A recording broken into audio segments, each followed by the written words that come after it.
Radhe Radhe everyone, welcome on my channel crucial chemistry. हम लोगों ने हाइड्रोजन एनएमआर या फिर 1H एनएमआर बोलो या प्रोटॉन एनएमआर बोलो, कुछ भी, वो हमने कंप्लीट कर लिया है। ठीक है, आज हम एक नया टॉपिक स्टार्ट करेंगे जिसका नाम है कार्बन 13 एनएमआर। ठीक है, इम्पॉर्टेंट है टॉपिक बट बहुत लेंदी नहीं है क्योंकि हमने 1H एनएमआर बहुत अच्छे से पढ़ा है। तो कार्बन 13 हम लोग फटाफट ख़त्म करेंगे। जस्ट कॉन्सेप्ट्स सारे वही हैं, सेम जो अप्लाई होंगे। कुछ एक दो पॉइंट्स इसमें न्यू रहते हैं, वो मैं आपको वीडियो के थ्रू बताती चलूँगी। बाकी कोशिश रहेगी कि आज ये टॉपिक भी फाइनल हो जाए। तो सबसे पहली चीज़ मैंने आपको, हम कार्बन 13 एनएमआर क्यों बोल रहे हैं। देखिए, कार्बन का जनरली एटॉमिक नंबर जो हम देखते हैं वो क्या देखते हैं, 12 होता है। ठीक है, और इसी का आइसोटोप है, आइसोटोप कार्बन 13। ठीक, तो जो 12 कार्बन है इसमें एक्चुअली क्या होता है कि ये 4 से पहली बात तो कम्प्लीटली डिविजिबल है, और जब ये डिविजिबल तो हम इसको क्या बोलेंगे, एनएमआर। क्या है ये, एनएमआर इनएक्टिव, है ना। IA लिख दे रही हूँ मैं इसको, एनएमआर इनएक्टिव है। मतलब I की वैल्यू इसमें आ रही है 0। क्यों 0 आ रही है, क्योंकि देखिए 4 3 12,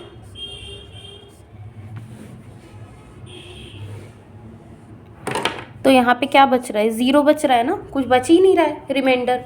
इस वजह से हम लोग बोलते हैं कि यहाँ पे I की वैल्यू 0 आ रही है। दैट मीन्स कार्बन 12 जो है वो एनएमआर इनएक्टिव होता है। ठीक, अब उसके बाद इस पे आते हैं कार्बन 13 पे। तो जब हम इसको 4 से डिवाइड करते हैं तो पहली बात तो ये कम्प्लीटली डिवाइड नहीं होता, एक रिमाइंडर बच ही जाता है। इसका मतलब क्या है कि जो I की वैल्यू है इज़ नॉट इक्वल टू 0 है। ठीक, और इस वजह से हम इसको बोलते हैं कि ये एनएमआर क्या है, एक्टिव है। तो हमें कुल मिला के मतलब अब किससे हुआ, सिर्फ इससे, समझ रहे हो। मतलब एक्चुअली मैं ये यहाँ से लेके यहाँ तक पूरा बनाने वाली थी, इसलिए सॉरी गलती से।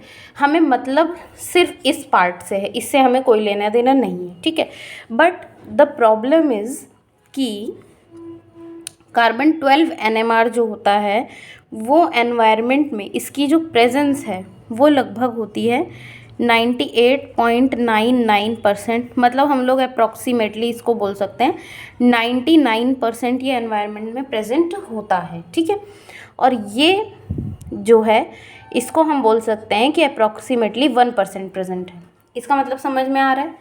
देखिए, जैसे अगर मैं 100 मॉलिक्यूल्स ऑफ मीथेन ले लेती हूँ तो इसमें से 99 मीथेन जो होंगे वो इनएक्टिव होंगे, मतलब एनएमआर इनएक्टिव होंगे। क्यों, क्योंकि ये कार्बन 12 होंगे।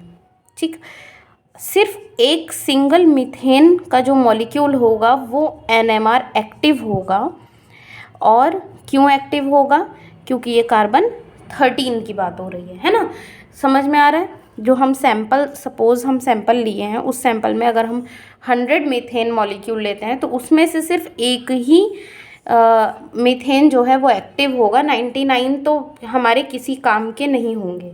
तो जो सिग्नल आएगा वो, क्योंकि यही एक्टिव है तो सिर्फ इसी की वजह से सिग्नल आएगा। अब प्रॉब्लम क्या होती है, मैं आपसे ये बता रही हूँ कि हमने 100 मॉलिक्यूल तो ले लिए मीथेन के, बट हमारे 99 मॉलिक्यूल तो सिग्नल देते ही नहीं हैं। सिर्फ एक ही मॉलिक्यूल ऐसा होगा जो सिग्नल देगा। इस वजह से हमें जो कंपाउंड का अमाउंट है वो ज़्यादा लेना पड़ता है। जैसे एक, मतलब हमें एक, मतलब 100 मॉलिक्यूल की बजाय अगर हम 1000 मॉलिक्यूल लेंगे तब ये 900 लगभग, मान के चलो लगभग 900 मॉलिक्यूल हमारे किसी काम के नहीं होंगे और 100 मॉलिक्यूल हमारे एक्टिव होंगे। तब हम बता सकते हैं कि हाँ 100 मॉलिक्यूल। वरना अगर एक मीथेन से सिग्नल मांग होगा ना तो एकदम ज़रा सी पीक आएगी, दिखाई भी नहीं देगी। ठीक है, जब हम 100 मीथेन की पीक लेंगे तो कुछ तो हमें दिखेगी पीक, है ना। तो इसका प्रॉब्लम यही होता है कि हमें जो सैंपल है वो ज़्यादा अमाउंट में लेना पड़ता है, ठीक है। तो ये हो गई बात इसकी कार्बन 13 की, कार्बन 12 की। अब 1H से एक बार कंपेयर करा के देखते हैं। 1H NMR हम पढ़ रहे थे, अब हम पढ़ रहे हैं कार्बन 13 NMR। तो थोड़ा सा कंपेयर कराते हैं। देखिए 1H NMR जो है इसकी प्रेजेंस एनवायरनमेंट में मैं बोल सकती हूँ अप्रॉक्सीमेटली 100% है। इसकी प्रेजेंस एनवायरनमेंट में अप्रॉक्सीमेटली 1% है ना। अब इससे क्या मैं कह सकती हूँ कि जब हम इसका हाइड्रोजन का सैंपल लेते हैं तो उसमें क्या होता है कि ज़्यादा अमाउंट में 1H प्रेजेंट है। तो ये सैंपल सबसे पहला पॉइंट कि कंसंट्रेटेड होता है। ये जो न्यूक्लियाई है मतलब 1H न्यूक्लियाई जो है, क्योंकि अगर हम 100 मॉलिक्यूल ले रहे हैं तो वो सारे के सारे लगभग सिग्नल हमें देंगे ही देंगे। तो वो न्यूक्लियाई कैसे होंगे? Concentrated nuclei. और यहाँ पे कैसे न्यूक्लियस होंगे? डाइल्यूटेड न्यूक्लियाई होंगे। क्यों डाइल्यूटेड होंगे भैया? क्योंकि देखिए मैंने अभी अभी बताया कि अगर 100 मॉलिक्यूल मीथेन हम ले रहे हैं तो 99 हमारे मीथेन तो इनएक्टिव होंगे, हमें कोई लेना देना नहीं उनसे। सिर्फ एक मीथेन का जो मॉलिक्यूल होगा यही एक्टिव होगा और यही हमें सिग्नल शो करेगा। तो 99 न्यूक्लियाई तो हमारे क्या कोई मतलब के नहीं है, एक ही बचा। तो ये क्या है? डाइल्यूटेड, कम नंबर में है ना, तो डाइल्यूटेड। उसके बाद प्रेजेंस मैंने आपको बता ही दी है। गायरोमैग्नेटिक रेशियो भी मैंने आपको बताया था अगर याद हो तो। कार्बन का गायरोमैग्नेटिक रेशियो होता है 10.705 मेगा हर्ट्स पर टेस्ला, ये यूनिट थी। हाइड्रोजन का गायरोमैग्नेटिक रेशियो मैंने आपको बताया था 42.57 मेगा हर्ट्स पर टेस्ला, यही होता है, ठीक है।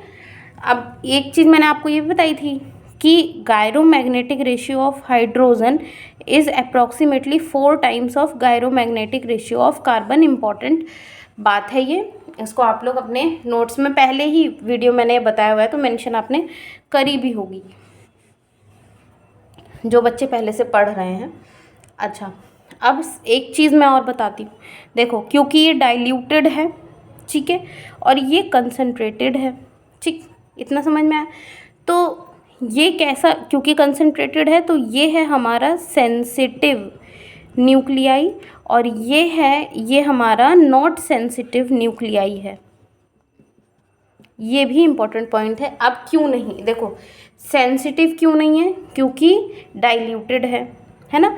ये कंसंट्रेटेड है, that is why this is sensitive nuclei, ठीक है। अब इससे होता क्या है एक्चुअल में? देखिए क्योंकि ये सेंसिटिव है फटाफट रीडिंग देगा, तो इस वजह से जो रीडिंग का जो टाइम है, रीडिंग टाइम जो है वो कम हो जाता है, प्लस हमें सैंपल का जो अमाउंट है वो भी कम मिलता है। देखिए मेरे पास स्पेस थोड़ा कम है इसलिए मैं थोड़ा शॉर्ट में लिख रही हूँ, आप लोग वीडियो को पॉज करके फुल लिखिएगा।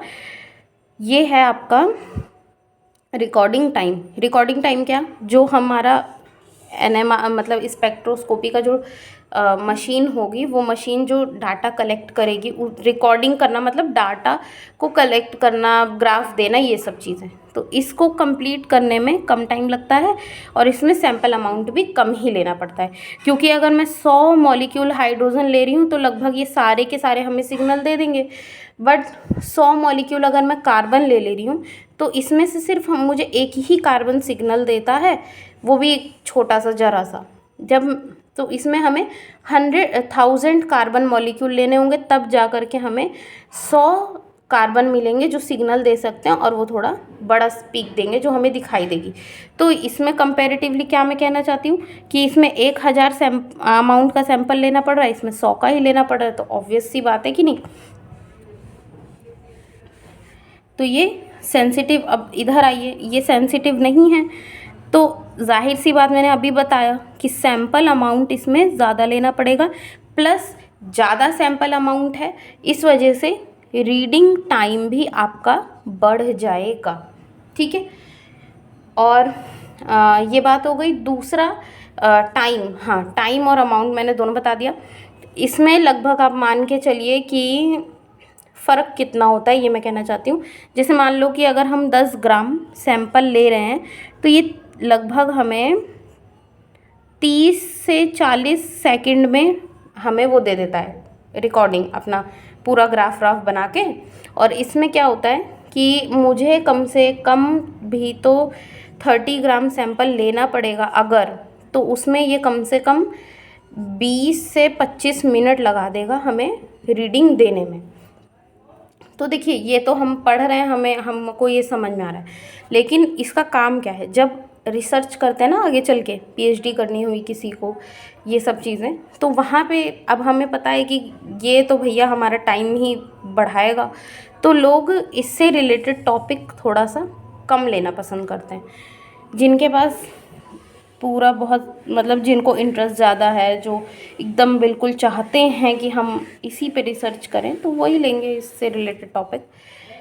और रेफरेंस स्टैंडर्ड की जो बात है वो यहाँ पे भी सेम रहेगा, नोट करिएगा। इसका रेफरेंस स्टैंडर्ड भी जो होता है वो क्या है, टीएमएस। यहाँ पे भी हम लोग टीएमएस ही लेते हैं एज अ रेफरेंस स्टैंडर्ड, ठीक है। अब एक मैं आपको बताना चाहूँगी कि ये जो इंस्ट्रूमेंट है कार्बन 13 NMR वाला, वो इंस्ट्रूमेंट क्या करता है कि टुकड़ों में रीडिंग लेता है, ठीक है। अलग अलग रीडिंग ले लेगा, उसके बाद हम वो उन सारी रीडिंग को कंबाइन करेगा और एक एवरेज रीडिंग हमें शो करेगा। समझ में आया? नहीं, चलो एग्ज़ाम्पल के थ्रू मैं बताती हूँ। जैसे मैंने एक एग्ज़ाम्पल लिया, ये नॉर्मल एग्जाम्पल है। अब हाइड्रोजन भूल जाइए क्योंकि हम पढ़ रहे हैं कार्बन 13 NMR। अब हमें पता है कि कार्बन के 2 आइसोटोप थे, 12 13। 12 कोई रीडिंग नहीं देगा हमें, सिर्फ मतलब किससे, 13 से, ठीक। अब आप मान लीजिए कि ये कार्बन 13, ठीक, और ये कार्बन 13 है। समझ में आ रहा है? कार्बन 13 है। अब इसकी रीडिंग जो है वो लेना डायरेक्ट इंस्ट्रूमेंट को पॉसिबल नहीं हो पाती है, ठीक। क्यों नहीं होती? क्योंकि भाई देखो, मैं कॉपी में तो मैं लिख रही हूँ ना कि ये 13 है, ठीक है, बट इन एक्चुअल ये 13 होगा थोड़ी ना भाई, 12 भी तो प्रेजेंट होगा इसमें। तो होगा क्या कि ये अगर मान लो ये 12 है तो ये 13, और अगर ये 13 है तो ये 12। देखो है मॉलिक्यूल यही, बट इंस्ट्रूमेंट समझता कैसे है। इसमें दोनों प्रेजेंट है, 12 भी है 13 भी है, ठीक है। 12 रीडिंग देता नहीं है तो हमें कोई लेन देन नहीं। इंस्ट्रूमेंट अब कैसे समझेगा? इंस्ट्रूमेंट इस मॉलिक्यूल के दो कार्बन दिख रहे हैं, 2 पार्ट करेगा, समझ रहे हो? इस मॉलिक्यूल का इंस्ट्रूमेंट 2 पार्ट करेगा। एक में अब ये 12 हो गया, इससे कोई लेना देना नहीं, इसकी रीडिंग आएगी। ये 12 हो गया, इससे कोई लेना देना नहीं, इसकी रीडिंग आएगी, ठीक है। यही मॉलिक्यूल का इंस्ट्रूमेंट 2 पार्ट कर लेता है, ठीक। अब क्या होता है कि ये इसकी तो कोई रीडिंग आनी नहीं है, ये कार्बन 13 है, इसका क्या आएगा, सिंगलेट आएगा। इसमें भी ये कार्बन 12 है, कोई मतलब नहीं, इसका क्या आएगा भैया, सिंगलेट आएगा, ठीक है।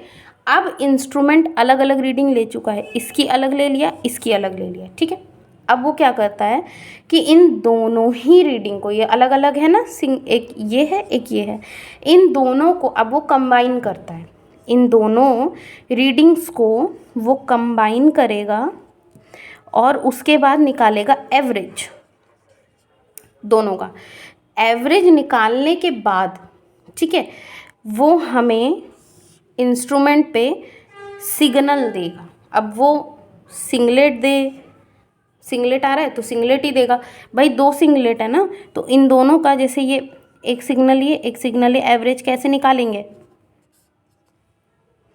इस तरह से तो निकालेंगे, इस टाइप से। तो वही एवरेज जो है निकाल करके ये हमें यहाँ पे पीक देता है। ठीक, डायरेक्ट इसकी रीडिंग नहीं लेता इंस्ट्रूमेंट, मेरी बात समझिए, एवरेज भूल जाओ, इस तरीके से इंस्ट्रूमेंट अपने हिसाब से काम करेगा। ये तो मैंने एक जनरल आपको थोड़ा समझाने के लिए एक एग्जाम्पल ले लिया। इसी मॉलिक्यूल का वो 2 पार्ट करता है, जैसे यहाँ पे 3 कार्बन होंगे 3 बन जाएंगे, नीचे 4 होंगे 4 बन जाएंगे, अलग अलग अलग वो एक एक कार्बन की रीडिंग लेता है। ठीक है, उसके बाद जो रीडिंग वो ले लेगा, तब जा कर के हम वो इन सब अलग अलग रीडिंग को कंबाइन करेगा, उसका एवरेज निकालेगा, तब हमको सिग्नल शो करेगा। यहाँ पे लिख लो शो सिग्नल। ठीक है, इतना समझ में आया? तो कार्बन 13 NMR जो है वो इस तरीके से वर्क करता है। अब जैसे मैंने हाइड्रोजन का केस आपको बताया था, कार्बन से ही रिलेटेड अब हम कुछ क्वेश्चंस को सॉल्व करेंगे, बट करेंगे हम नेक्स्ट वीडियो में, क्योंकि वीडियो थोड़ा सा बड़ी हो जाती है तो फिर अपलोड करने में मुझे दिक्कत होती है फ़ोन से, इस वजह से नेक्स्ट वीडियो में एग्जाम्पल्स करेंगे, है ना। Thank you.